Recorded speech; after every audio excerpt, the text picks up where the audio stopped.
for tougher punishments for players that abuse tennis officials. The Dallas Comets commander Zverev escaped a ban against disqualification from the Mexican Open last month. The German smashed his racket against the umpire's chair and verbally abused the match official. Zverev and Nadal are both playing at the tournaments. From one side, I don't want penalization for Sasha because I like him and I have a very good relationship with him. In the other hand, like a fan of this sport, I'd like to see something harder for this kind of attitudes, not only in general terms, because in some way this protects the sport, protects the referees and everybody who is around the sport. Nick Kyrgios had a successful start to his campaign in California. The Australian, who was coming off a doubles win at his home Grand Slam in January, beat Sebastian Baez of Argentina in straight sets. Up next for the 26-year-old is Federico Del Bonet. Japan's Naomi Osaka is through to the second round of the finals, but she's made hard from victory. Playing her first competitive match since the Australian Open, Osaka came from the set down to the American Sloane Stevens. The win was Osaka's first against Stevens in 3 attempts. Four-time Grand Slam champion, former world number 1, seed rank fall to 78 after she took a break from tennis last year to prioritize her mental health. And Formula 1 driver Nicholas Latifi will be hoping 3 seasons to come. His Williams car caught fire in Bahrain, and one of the tires then exploded after the Canadian escaped from the vehicle. Latifi crashed during the final race of last season, an incident that allowed Max Verstappen to win the world title. The first Grand Prix of this year is next Sunday. Okay, and that is all your sport for now. Back to you, Marlene. Thanks, Farah. That's it from me, Marlene Said, for this news hour. I'll be back in a moment with more of the day's news. Stay with us here on Al Jazeera.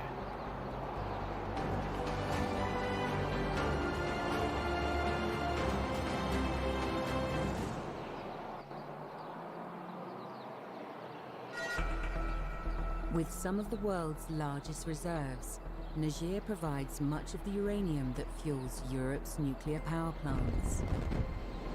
But at what cost?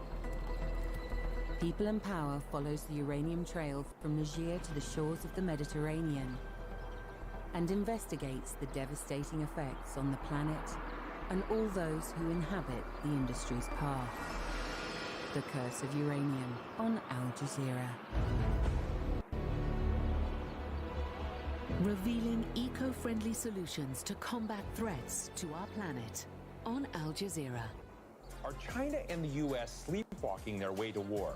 In the struggle over Ukraine, here's the test for President Joe Biden. What Putin is really trying to do is rewrite the security architecture of Europe. If you're President of the United States, you've seriously got to walk and chew gum at the same time. Your weekly take on U.S. politics and society. That's the bottom line.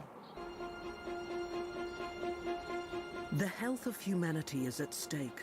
A global pandemic requires a global response. WHO is the guardian of global health, delivering life-saving tools, supplies and training to help the world's most vulnerable people, uniting across borders to speed up the development of tests, treatments and a vaccine, working with scientists and health workers to learn all we can about the virus, keeping you up to date with what's happening on the ground, in the ward and in the lab, advocating for everyone to have access to essential health services. Now, more than ever, the world needs WHO, making a healthier world. For you, for everyone.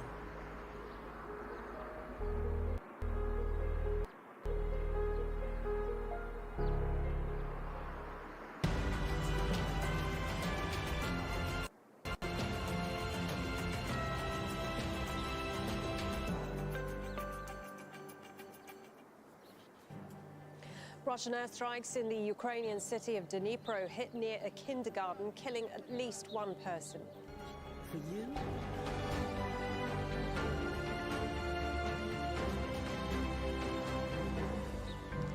Marlene Saeed. This is Al Jazeera live from Doha. Also coming up, airports in 2 western Ukrainian cities are targeted as Russia's military offensive widens. New satellite images appear to show the large Russian military convoy near Kyiv has split up to be redeployed into towns and forests nearby.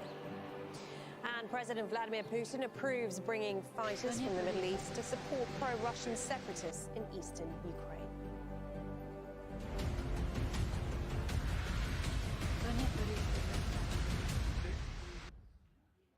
Major Ukrainian cities have faced more bombardment, adding to a humanitarian crisis in areas cut off by Russian forces. Emergency services say 3 airstrikes hit near a residential building and a kindergarten in Dnipro, killing at least 1 person. The city in central Ukraine was once considered relatively safe for people fleeing from other besieged areas. Russia's offensive has now widened to parts of western Ukraine. Their airstrikes targeted 2 military airfields, killing at least 2 Ukrainian officers. Meanwhile, people in Mariupol are struggling for food and fuel days after Russian bombardment. The government says more than 1,300 people have been killed in the port city. Natasha Ganin begins our coverage. Ukrainians living in the central city of Dnipro woke up to the booms and fireballs of 3 airstrikes on Friday. Then this scene. Charred buildings, cars, even the trees blackened fragments. Emergency officials say 1 person was killed, and the airstrikes hit near a kindergarten and an apartment building. Targeting civilian areas is a violation of the Geneva Convention. Russia has warned it will surround Dnipro, home to about 1 million people before the invasion. In Kharkiv, Ukraine's 2nd largest city, there were reports of shelling from the skies and the streets. I would like to inform you that we will open humanitarian corridors. They will work on the following routes from Mariupol in the Donetsk region towards the city of Zaporizhia. A column of buses carrying humanitarian aid will depart. On the diplomatic front, the United States, with the G7 nations and the European Union, are preparing to revoke Russia's most favored nation status for trade. Russia planned to ask the UN Security Council to discuss its allegations that Ukraine is developing biological weapons. Earlier in the week, Russia accused the Ukrainian military of using phosphorus. It's illegal if used against civilians. In the suburbs of the capital, Kyiv, the toll of several days of fighting was coming into focus.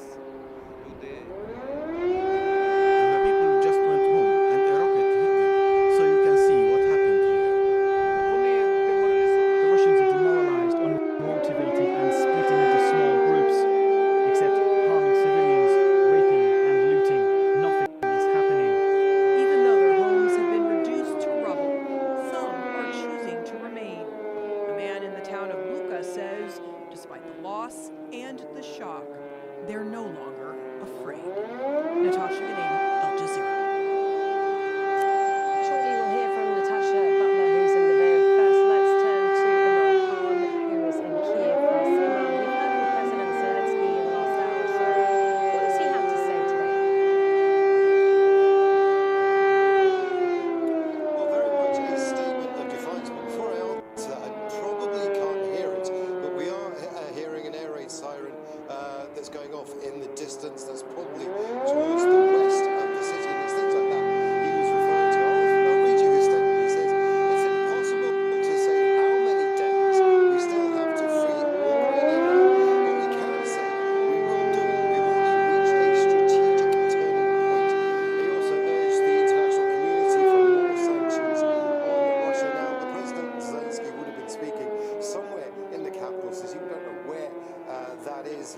also been out on the streets. Went to a supermarket today.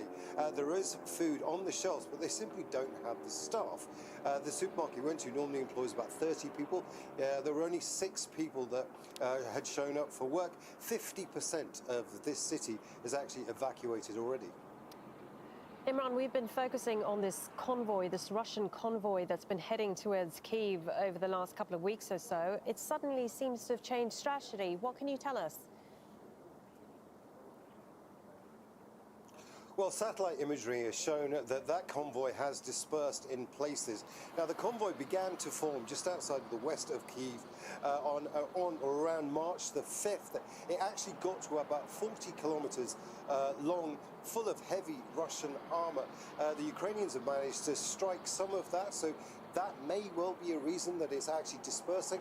Other reports are coming in that suggest that some of that armor may have been redeployed to other front lines. Another reason for that may well be, none of this is actually confirmed, but may well be the fact that they may well be regrouping for an assault on Kyiv. They also may well just be resupplying that convoy as well. The Russians have had a lot of problems supplying that convoy, so it may well be that that's part of the reason. A lot of information, as I've said earlier, is coming into us. Some of that's propaganda, some of it may well be true, but we just don't know.